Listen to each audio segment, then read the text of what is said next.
In this video, I'll show you how to fix a suspended Google business profile in 2026. Start by signing into the Google account that manages your business profile. Once you're logged in, search for your business name on Google and open your business profile dashboard. Next, check the suspension notice carefully.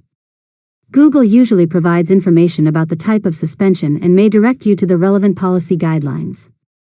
After that, review your business information.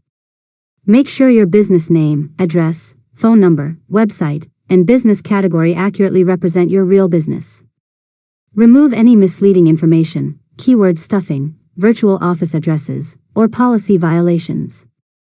Now, gather documents that prove your business is legitimate. These may include a business license, utility bill, tax registration, insurance document, or other official records showing your business name and address. Once your profile information is accurate, submit a reinstatement request through Google's business profile support process. Complete the form carefully and upload any requested documents.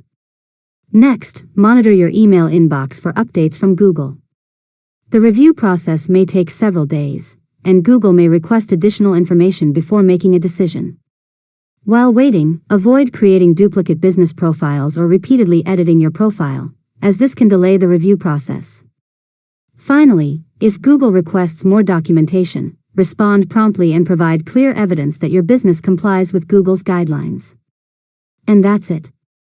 You've successfully learned how to fix a suspended Google business profile in 2026. If you found this tutorial helpful, make sure to subscribe to Learn Mode Lab for more tutorials.